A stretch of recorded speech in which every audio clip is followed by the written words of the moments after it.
I thought it was just a silly selfie, a fun moment captured in the hotel room. But when I looked at the picture later, I saw her. A ghostly figure, standing behind me, her eyes hollow and her smile twisted. That was the moment everything changed. It started when my friends and I decided to take a weekend trip to that old hotel on the outskirts of town. It was one of those places that seemed stuck in time, with faded wallpaper and creaky floors. We thought it would be a fun adventure, a chance to escape our everyday lives. We were excited to explore the town and take silly pictures together. Little did we know, we were about to step into something much darker. The first night was filled with laughter. We tossed our bags onto the beds and jumped around, taking selfies to capture the moment. I remember how bright the flash was, lighting up the room and making us all look a little ridiculous. We posed and laughed, completely unaware of the shadow creeping into our fun. I took a picture of myself, holding up a peace sign, and my friends crowded behind me, grinning from ear to ear. Later, while scrolling through the photos, I noticed something strange. In the background of my selfie, there was a figure, a woman, dressed in an old-fashioned white dress, her face pale and her hair dark and wild. I felt a chill run down my spine. I showed it to my friends, but they laughed it off, saying it was probably just a trick of the light. I wanted to believe them, but something in my gut told me it was more than that. The next day, I woke up feeling uneasy. I brushed it off as nerves, but the feeling lingered. As we explored the town, I noticed little things going wrong. My phone died unexpectedly, my wallet went missing for a few hours, and I even tripped and fell while walking down the street. My friends joked that I was having a bad luck day, but I couldn't shake the feeling that it was connected to that photo. That night, we decided to take more selfies. I hesitated, but the excitement of my friends pulled me in. We gathered in front of the mirror, posing and laughing. I took another picture, and this time, I felt a shiver as I pressed the button. I didn't want to look at it right away. I was scared of what I might see, but curiosity got the better of me. When I finally looked, my heart dropped. There she was again, clearer this time, standing right behind me, her eyes locked onto mine. I felt sick. I showed the photo to my friends, but they just shrugged it off again. "It's just a reflection," one of them said. They didn't see her. I felt isolated, trapped in my own fear. I tried to forget about it, but the feeling of dread grew stronger. I couldn't shake the thought that something was wrong. The next day, we planned to leave the hotel. I was relieved, thinking that once I was away from that place, everything would go back to normal. But as we packed our bags, I noticed something strange. My friends started to act differently. They seemed distracted, their laughter fading. One of them, Sarah, complained of a headache. Another, Mike, said he felt dizzy. I brushed it off, thinking they were just tired from the trip. But deep down, I knew it was more than that. On the way home, the car broke down. We were stranded on a deserted road, miles from the nearest town. My heart raced as I tried to call for help, but my phone was dead again. Panic set in.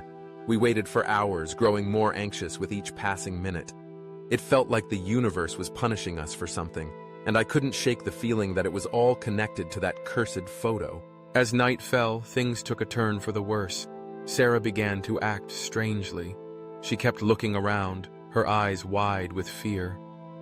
"Do you feel that?" she asked, her voice trembling. "I feel like someone's watching us." We all exchanged worried glances, but nobody spoke.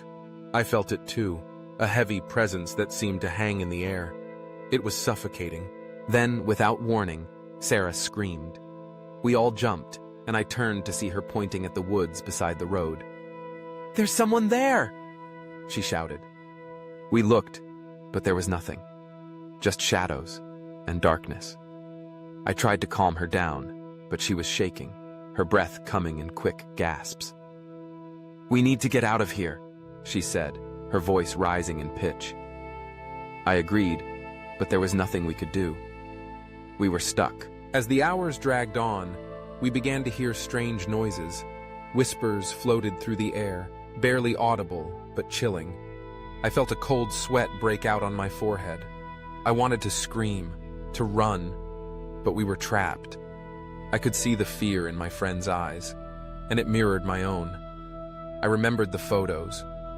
I couldn't help but think that the curse was real, that the woman in the background was somehow connected to our fate.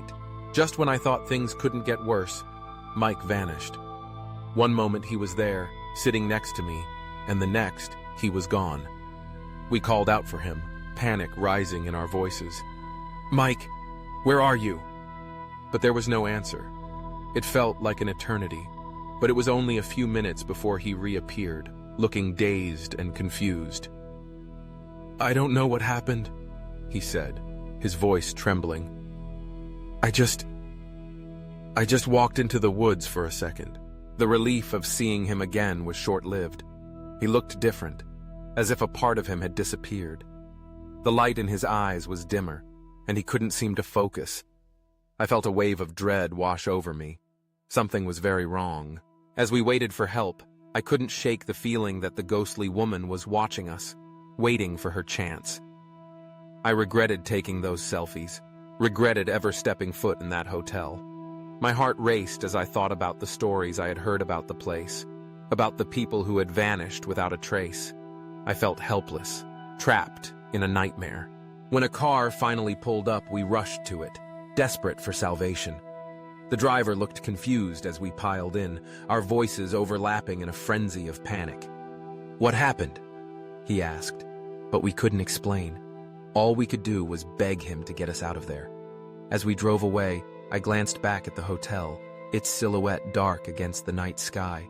I felt a weight lift off my shoulders, but the fear still lingered. Once we were back in town, we tried to go back to normal, but things were never the same. Sarah's headache turned into something worse. She couldn't shake the feeling of being watched. Mike's strange behavior continued, and he started to have nightmares, waking up screaming in the middle of the night. I felt like I was losing my friends, one by one. The curse was spreading, and I was terrified that I was the cause. Weeks passed, and I tried to forget about that weekend, but it haunted me. I avoided mirrors, afraid of what I might see.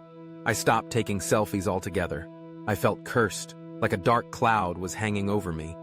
I lost my job, my relationships fell apart, and I couldn't shake the feeling that the ghostly woman was still with me. Then one night, I had a dream. In it, I was back in the hotel, standing in front of the mirror.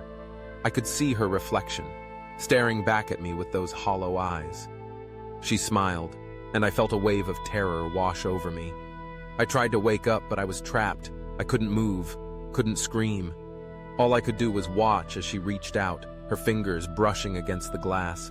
I felt a coldness seep into my bones, and just as I thought I would be pulled in, I woke up, gasping for breath. I knew then that I had to confront this. I couldn't let the curse take me too. I gathered my friends, and we decided to go back to the hotel, to face whatever it was that haunted us. It was a terrifying decision, but I felt like it was the only way to break free from the darkness that had wrapped itself around us. When we arrived, the hotel looked the same, but it felt different. The air was thick with tension, and I could feel my heart racing. We stepped inside, the familiar creak of the floorboards echoing in the silence. I led the way to our old room, my hands shaking as I opened the door. The room was just as we left it, but the atmosphere was heavy. I pulled out my phone, feeling a mix of fear and determination. We took a group photo, huddling together, and I felt a flicker of hope. Maybe this time, we could reclaim our lives. As we looked at the picture, I held my breath. There she was again, but this time, she was closer, her face more defined. I felt a wave of nausea wash over me. I couldn't let this happen again. We had to confront her. I turned to my friends, my voice steady. "We need to talk to her. We need to end this." They nodded, fear in their eyes, but I saw a glimmer of hope. Together we stood in front of the mirror, and I spoke out loud. "If you're here, we want to understand. We're not afraid of you." The room grew colder, and I felt a chill run down my spine. The reflection shifted, and for a moment, I thought I saw a flicker of sadness in her eyes. "Help me," a voice whispered, barely audible. I felt a surge of compassion. Maybe she wasn't just a curse. Maybe she was trapped too. We took a deep breath and focused on her, pouring our hearts into the plea. We want to help you. We don't want to be afraid anymore. The air grew heavy, and I could feel the energy shifting. The reflection began to fade, the woman's face softening. I reached out, my fingers brushing against the mirror. Suddenly, the lights flickered, and I felt a rush of wind. I stumbled back, and the mirror cracked. In that moment, I realized that we had broken the curse. The weight lifted, and I felt lighter, freer. The ghostly figure disappeared, leaving only a faint whisper in the air. As we left the hotel, I felt a sense of relief wash over me. The darkness that had clung to us for so long was finally gone. We had faced our fears, confronted the curse, and emerged stronger.